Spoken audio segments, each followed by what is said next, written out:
Welcome to the Masters in Motion podcast, where we empower Masters athletes to reach their full potential. Join us as we delve into the world of CrossFit and showcase the strength, resilience, and determination of Masters athletes, because we love this sport. I am Jason Grubb with Rick Stevenson. How are you, Rick? Hanging in there. Good, man. Here we go. No snow. No snow this week.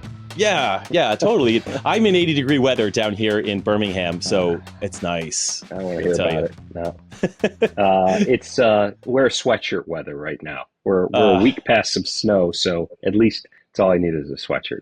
I have so many sweatshirts in my closet that I'm actually looking forward to sweatshirt weather so that I can actually like pull them out. They are like my favorite thing to wear is like a good sweatshirt. I like warming up in a sweatshirt, not like warming up and thinking I should take my shirt off because I'm getting sweaty on my warm up. That's where I'm at right now in November. Well, see, that's what you get for following the warm weather around for the last couple of years and not experiencing what I have to experience. Good. No. I hope the sweatshirts are overflowing from your closet. Listen, I didn't say you had to stay there. You know, no one says. I know, you're right. You're right. Kind of stuck. Well, we have an amazing guest today. Lindsey, you're on with us already. You've been listening to us banter already. But Lindsey, tell us your last name so that I don't butcher it. Ciaccio. Perfect. It will be in the show notes. We'll have Lindsey's full name there. And you could find Lindsey. Lindsey, actually, while we say this, where's the best place for people to find you? If they did want to follow you and follow your journey to Legends this year, are you on the Instagram socials? What's the best place to find you? Probably the Instagram, a little bit of Facebook, mostly Instagram. And your Instagram handle? Sounds right. Lindsey Ciaccio. Super easy. Super easy. We'll have that in our show notes as well, so you can follow Lindsey. Well, Lindsey, we wanted to have you on because we've had the founders of the Legends Championship on our show a couple of times around the qualifier time when the announcement was made about the CrossFit Games, and it's really fun knowing that we've got like the source on the show. And I've competed at Legends for 3 years. Rick, 3 years as well, I think. Right, but this will be my third. Third year.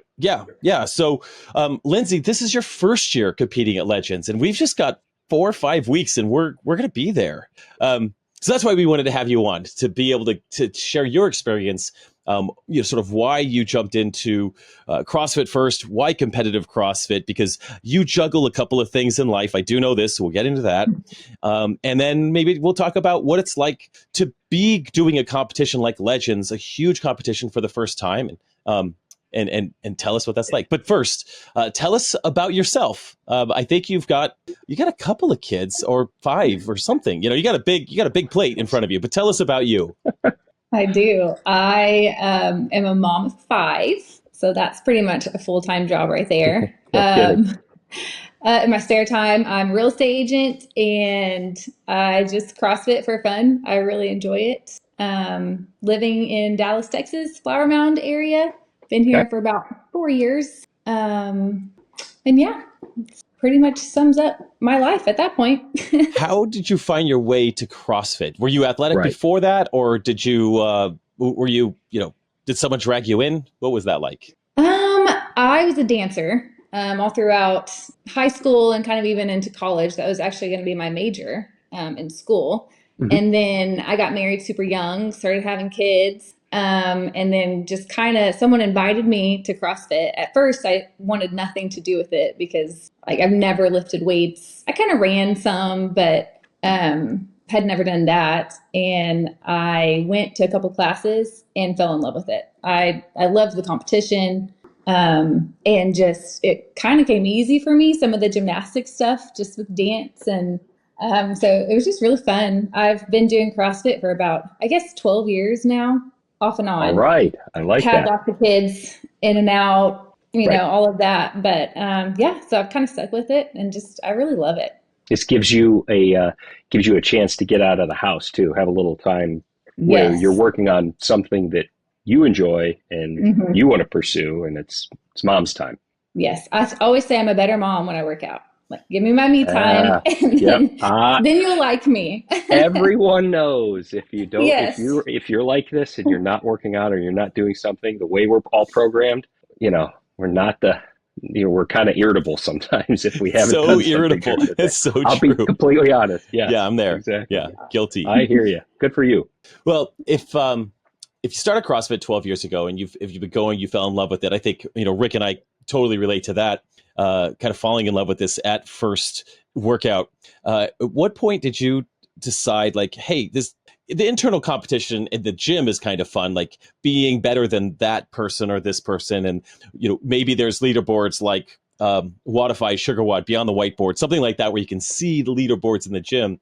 But did you start to find yourself moving into local competitions or doing some local competitions? And when did that start to happen for you? Yeah, my first gym would put on a pretty big competition every year. And so I would but it was always with a team. I prefer to be on a team. I feel like it's less pressure, maybe. I don't know. I'd rather someone else be suffering with me. But so I started back then, very beginning. And then with all the kids, I kind of was in and out and didn't really have time to compete. But I feel like my kids are a little bit older. So my youngest, they are 6, they'll be 7. They're twins. And then, so they're in school full time. And I kind of have a little bit more, they're not as young. They can handle me being away more. So then I was like, okay, I still like this. I think I'm going to jump into more competitive stuff. And so I started, I think about 2 years ago, I just did online qualifiers for TFX, the fitness experience. And I qualified, and then I was freaking out because I made it. But congratulations. You get that invite email and you think, uh-oh, now what do I do? I was like, oh no, what do I do now? But I did that, and I had a love-hate relationship with it, again, because I was by myself. And it was just my husband and I and my mom and dad who went, and I didn't know anybody, but it was fun. I loved the competitive part of it. But so then I just kind of kept signing up for things, did more with a partner. I went to the Monster Games with a partner last summer. What was your experience at Monster Games? We've heard good things about it from a programming and a maybe event perspective, but what did you think about it from an athlete perspective? Was it a good competition to really kind of get your feet wet from a larger in-person? Yeah, I really enjoyed it. Coming from the fittest experience when it was 30 degrees in Texas and it was outside, to the Monster Games in Missouri in the middle of the summer, and the venue was really cool. I think it was at one of the colleges there. I can't remember which one it was, but it was a pretty fun venue. We did some swimming. There was about 10 workouts that we did over 3 days.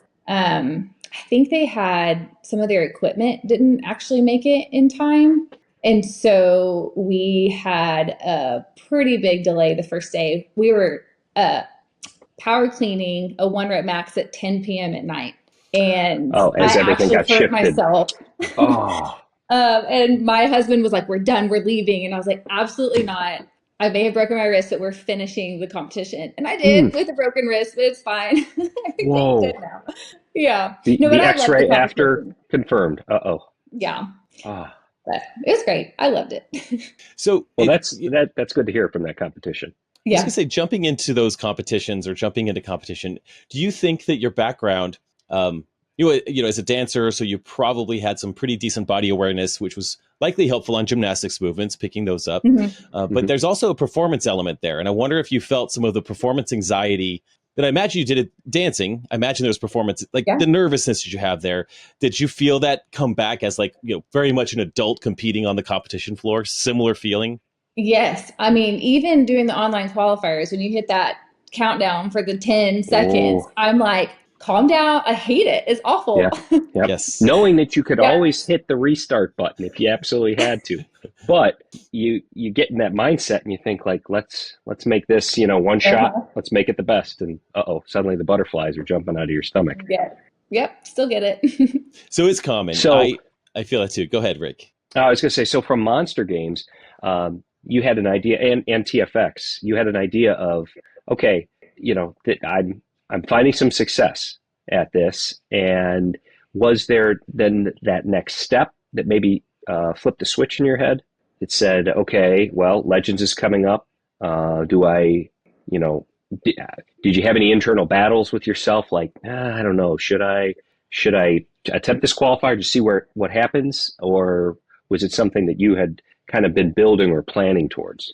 Well, like I said, I really broke my wrist doing that power climb. The first day of competition, I fractured it like right in this little tiny bone. But so then I kind of took time off. I mean, it hurt for probably 6 months, and I got to the point where, and this was like just mental weakness on my part, but if I couldn't do everything, I didn't want to do anything. So I kind of had to fight through that and just say, oh, any workout's better than no workout. That took me a while, but I think it was beginning of January of this year when I kind of came back to the gym and started getting back into it. And then I actually did the 75 hard over the summer, the first one thing. Yeah. I just needed something. I was like, I need something to get me back into the gym, back motivated. And it was in doing that when I was like, I'm just going to try Legends. Let's see. And I was real nervous because I really wanted to qualify, but I also had no idea because it's a blind leaderboard and my gym isn't super competitive. So I don't know kind of where I stand out in the world. And so I did it and I qualified, and then I was like, all right, let's do it. That's awesome. Did you, while you had that blind leaderboard, did you look through some of the names that were registered in your division and say, oh, I've heard of her, or I know that name, or maybe she was at Monster Games, or I saw her name on a Wadapalooza leaderboard or something like that? Did you do a little homework like that, or did you just say, no? No, I definitely tried scoping people out. Okay, sure. you're a leaderboarder. And then I found a few of them, and I was like, okay, I don't know about this, but that was how long? Let's see. They give you about a month. Is that right? I think it was a long time. It was like 3 almost weeks, 6 weeks, I think. Oh, 6. So it was okay. It was a long time. So a lot can happen as we've all gone through qualifiers like that, where somebody can get dinged up in just that interim period, or you're just not having much success at times. Not everybody is blasting out top 5 scores, Mr. Jason, all the time, and so there's a lot that you'd surprise yourself. So as long as you were consistent, leaderboarding aside, and best foot forward. Boom. Yeah. And I waited until the last week to do them all because I'm not smart. Oh, I love it. I love it. I love the pressure of it. I kept thinking, I have plenty of time. And then I was like, I have no time. I have to do this. I did that in 2020. I wasn't sure if I was going to do the competition. And then all of a sudden the time was up and I was like, okay, I have to do it now. Like, let's just do it. So I think I did a couple of 2-a-days in there, and it was fun. It made it more fun. And I wasn't sure because it was a blind leaderboard. I wasn't sure if I qualified and all that. So you just do all that. Yeah. So that was when we were still in the same age group. Yes. And the blind leaderboard gets revealed, and I'm like, man, he basically kicked our butts with everything. What the heck was that about? That was totally accidental. It's so accidental. Funny. You just don't know. On a blind leaderboard, you have no idea. No, you just don't know. Yeah. So, Lindsey, as you're starting to think through, okay, Legends is coming. It's 4.5, 5 weeks away. Whatever the actual time frame is, it's like 5 weeks. What are some of the thoughts that go through your head in training, in preparing? Maybe even with the announcement this week, but kind of what are some of the things you think about as you're training for this year's first trip to Legends, and likely and hopefully many trips to Legends? I don't know, but maybe. I don't know. I think I had some glaring weaknesses at some of the other competitions, and I've really wanted to focus on those, and which I have been. And honestly, like I try not to think about it because it makes me really nervous. So I kind of just am like, if I do the work and train my best and my hardest, then that's going to be good enough for me. Rick, you have a good training program to follow. So. Yeah, just a little shout out to Boulder Athlete. I am preparing Boulder Athletes to crush it at Legends. So we'll be ready. Lindsey, we'll be ready. Your training, I was going to say, you said your gym is not the most competitive, and there are, it's 50-50 out there. Some that are and some aren't. But I was wondering, do you find, how do you accomplish what he lays out for programming for you? Are you in on off hours? Do you train with a couple of other people in your gym there, or where do you find the motivation to get through a week's worth of work? So I'm actually a coach at our gym as well. I coach like 3 classes a week. And so being a coach, I can have access to the gym whenever I want. So I kind of go in while the kids are at school or before or after I coach. And normally I'm by myself, which gets pretty boring. But every now and then there's a couple of girls. I'm going to TFX again, but on a team this year in January. And so one of my partners has been wanting to train more. And so she'll come up there with me and lately we've been doing the last few workouts together. So that helps, but I am mostly by myself. Okay. All right. So you find what works for you, how to get through it. And it's obviously working. Lindsey, are there any movements or any, I don't want to say movements, but are there things that let me rephrase this. I think they said at Legends, because I actually shot over to a different question, and Rick, this may be something for you as well, but didn't Joe say that there was going to be a lot of repeats this year? Since the qualifier had repeats, did he say there were going to be repeats in the competition as well? I think he said he'd like to try it. Yeah. Or try one. I feel like there was something around that. So he also said, and I think I don't know where I picked this up. So Rick, again, you're our data guy, but did he say there were going to be one or two of the events from the CrossFit Games at Legends that the individuals did that they would like to see us do as well? Did you hear that, or is that just a rumor that I heard as well? No. I heard that, but I'm wondering if that was for the 2024 Legends. Oh, interesting. I think it's for this year. That's sure. what I think. Is it for this year? I think. So let's speculate really quick. I'll just tell you what I think, because people are chatting, and in our Boulder Athlete group, there's been some chatter around this. So there's likely 2 events that would make sense for us to do as Masters athletes, or maybe 3, that the individuals did at the Games if they wanted to bring something this year from the individual. So one would be Helena, which is bar muscle-ups, running, and dumbbell snatches. And I've tested it. We did Helena a week or 2 ago. Really, really fun. Like, it was a super, super fun workout. And I wish that's what we would have done at the Games this year instead of just Helen. I think Helena is actually easier to judge than the workout Helen. So Helena could be that. The other one was the interval workout. It was 2 intervals where they did box jump overs. Was it burpee box jump overs? Then rowing. They kind of had a chipper across, and then they did it backwards. 9, 15, 21, 15, 9, something like that. Twice. And then twice through, or something. Yeah, it got ugly in the middle there. But we could do it. We could do that workout. Yeah. Right? We could all do that. Two intervals of 6 minutes each, I think, with maybe a 1 or 2 minute break in between. The other workout. Go ahead. You could say ski bag. Oh, that would be great. The ski bag would be awesome. That would be heavy sandbag squats with calories on the skier. Oh, I think that would, knowing Joe and Bob, they would want to blast your legs with that. They would want to do that. Heavy sandbag. Yeah. They program heavy. So on the heavy note, the finale at the Games for the individuals was the Echo Bike thruster and then overhead walking lunge workout. They got progressively heavier on the thrusters. 115 men. 135, 155 on a 21, 15, 9 sort of rep scheme. And then walking lunges at that heavier weight. And so ladies would be 105 on the overhead walking lunges. That workout, I feel like we would drag to a halt as Masters athletes. I think it would just slow down so much that it wouldn't be an entertaining event. Where sandbag could be entertaining because we truly would be suffering, but our choice would be to suffer or not suffer. Also, Helena would be fun, and the interval workout we could all do. It's just a big chipper with burpees. I may say that, or box jump overs, but it could be fun. We also found out. I'm just going to throw this out there. There was an announcement yesterday. This is the only piece of news that we've got for the week, was that there are going to be three jump ropes, likely in the same event, I would imagine, sponsored by RX Smart Gear at the Legends Championship this year. It will be the heavy 1 pound rope. I can't remember. Is that the Kronos rope Zeus? Or the Zeus? Zeus or Kronos? Zeus. Yeah, it's one of those.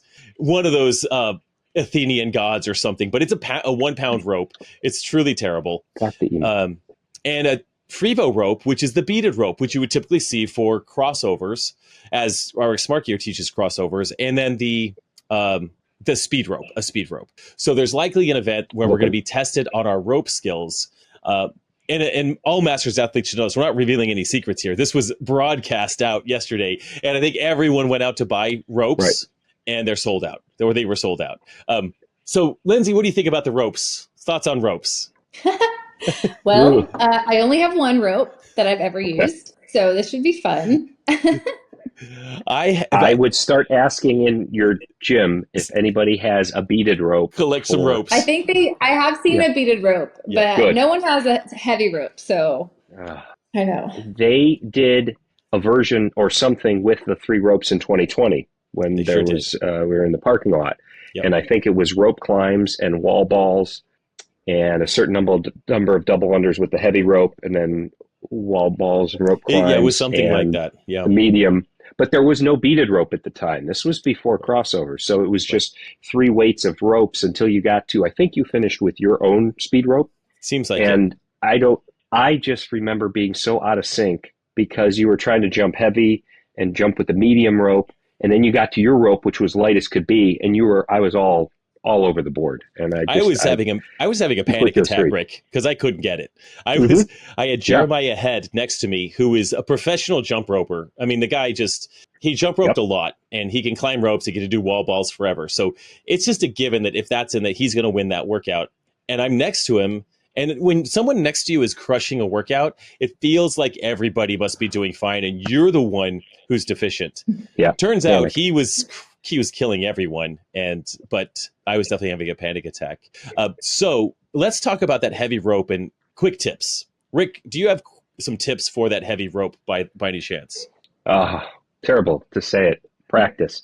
I actually used a moderately heavy one this weekend because our training called for it for our age group, and it felt more natural this what do we do? It felt Saturday. It felt more natural on Saturday than I think I had done it in the past. And I think because the heavier the rope, I feel like I have to jump higher, and then it throws my timing and rhythm off. And if I just concentrate on spinning it a little bit faster, which still burns my shoulders up, and I don't have to jump as high, I can keep more of my normal rhythm, which helps me accumulate double unders in a reasonable amount of time. But I think as the rope gets heavier and heavier, your shoulder, it's much more taxing on your shoulders. And that's what has always thrown me for a loop. Yeah, I agree, and reiterate what you said. I think what you're saying was don't try to change the way you jump very much. Correct. Just know that your shoulders are going to burn more. Try to keep that similar cadence that you would with any other rope. And I agree. I think that's the key is if you over jump, now your rhythm is all weird with the heavy rope. It's just heavier. Yeah, the donkey kick comes in. And it gets weird. You're just going to get tired. That's okay. And yeah, Lindsey, we were talking before the show a little bit. I think you asked, like, should I get one? And I think I was nodding before you finished the question. Like, yeah, probably. With Legends, we've seen one every year, Rick. As far as I know, I think we've seen the heavy rope every year except at Mayhem. I don't think we saw a heavy rope in 2020. No, we too. But we didn't. We used our speed rope for the one with maybe bar muscle ups or something. Yeah. But every other year, as I say that, it's every other year, the other 2 years. So at least there's a 66% chance that we're going to see it. So it's worth getting. I think it's a really great training tool. Right. Anyway, Lindsey, when do you travel out there, and how do you travel to a big event like this? It's a 4-day competition, which means there's travel days before and after because you don't live in Phoenix and none of us do. And you have a sizable family. So how do you balance this? How's this go into the mix? Well, we have secured babysitters for the week, so they will not be coming with us. I don't think I could do it. That's just too much. This is your time to compete. They're all bummed. They want to come, but at the same time, I was like, I'll send you videos. It's fine. That's fine. That'll be good. That'll be good about that. So will it be you and your husband that travel? Yeah. And I think my mom and dad are coming, so it'll be fun. Excellent. Super fun. Excellent. So Thursday, Fridays. Yeah. Wait. Yes. You guys are 4 days, right? Yeah. As a team, I'm only two. So Thursday through Sunday. So I imagine arrive Wednesday. Mm-hmm. We'll check in and things like that.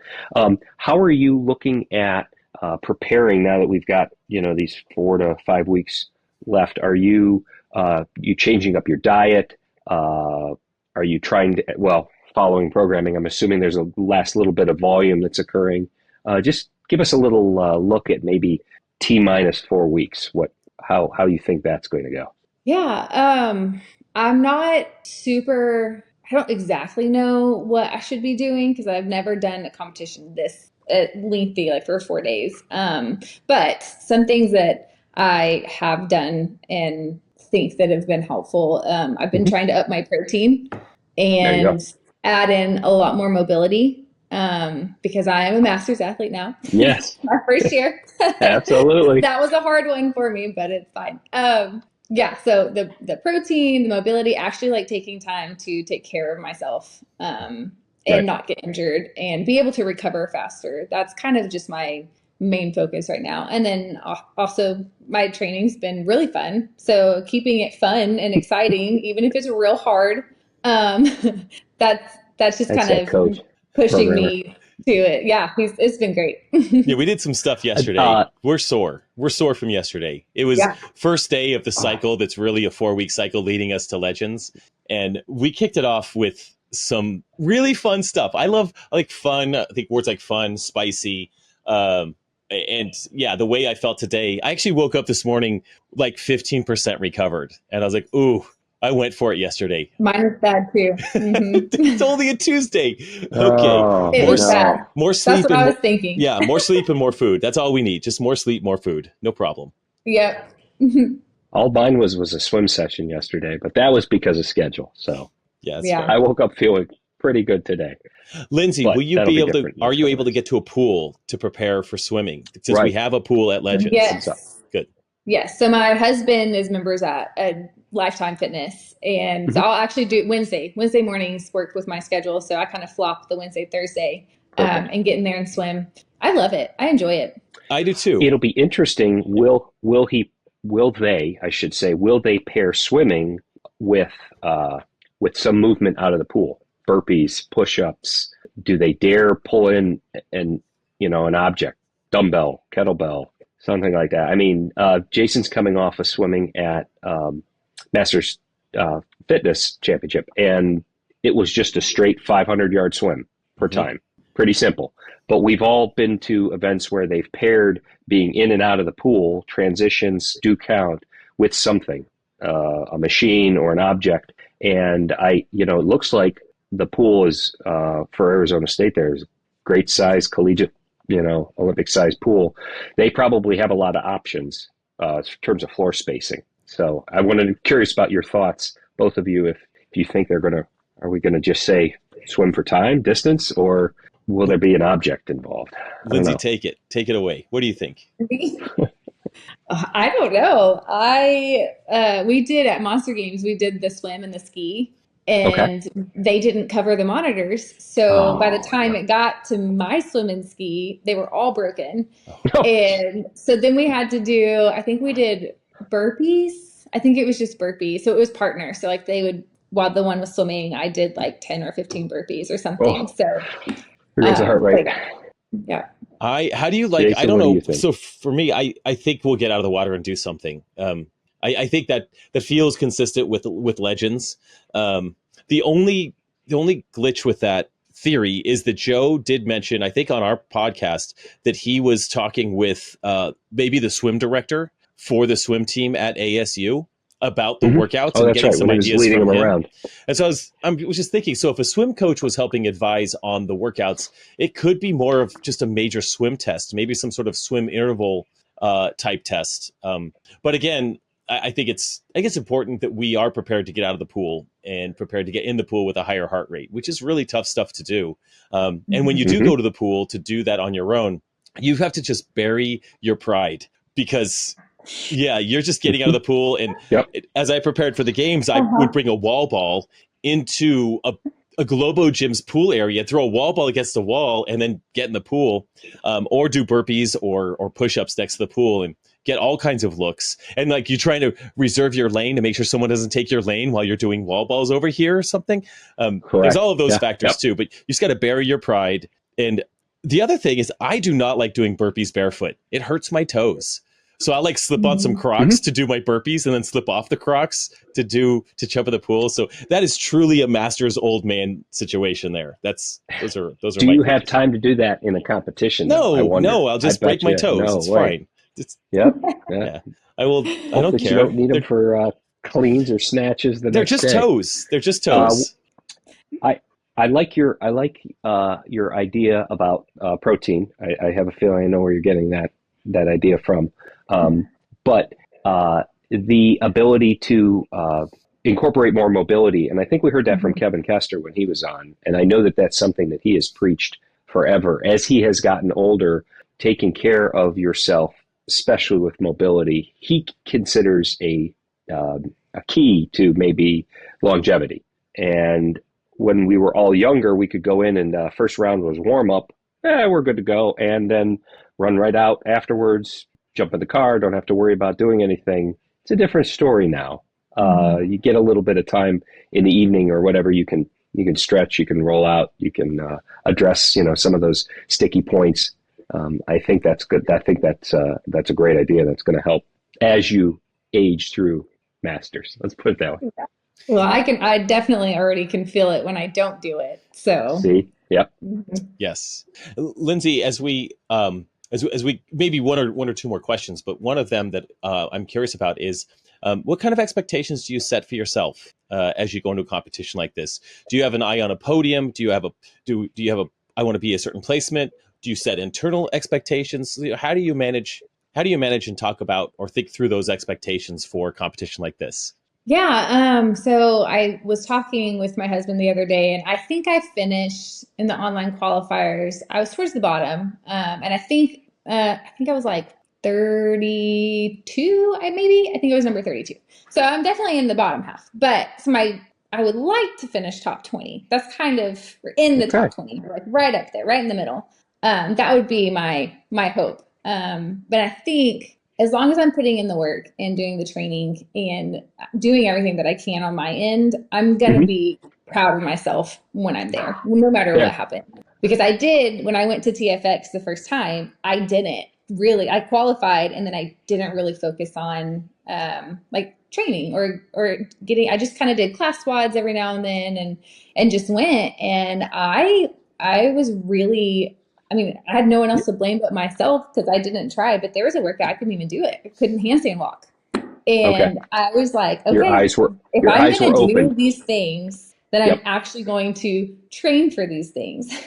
Well, that kind of goes with how you answered that. My last question for you is, I want you to complete the sentence. The 2023 Legends Championship will be successful for me if... It will be successful for me if I do my best in my training and don't get in my head while I'm there. If I can compete with myself and not compare myself to all of these other people out there, because they're amazing athletes. And I'm me. This is me, and I've done all the work, and this is where I'm at. So I think if I can stay in that space and just do my best at my workouts, that's going to be successall for me. Perfect. Yeah, that is perfect. It's great. And you be you. Lindsey, good luck out there. We'll be excited to see you. We'll definitely all, swap hugs when we're all out there. And it's going to be a really fun competition. And I can't wait to cheer you on out there and see you again. I got to see you when I met you when we were in Texas. So it was really cool to be able to know that. And I know the gym you train in, there's some good people around there as well. So definitely say hello to our friends in Texas, and we'll see you at Legends. I will. Thank you so much for having me. Thanks for tuning in to the Masters in Motion podcast. If you found this episode to be helpful, we'd be so grateful if you could take a moment to leave a 5-star rating on Apple Podcasts or your preferred podcast app. Your support helps us reach more listeners and grow our community. Until next time, get bolder, not older.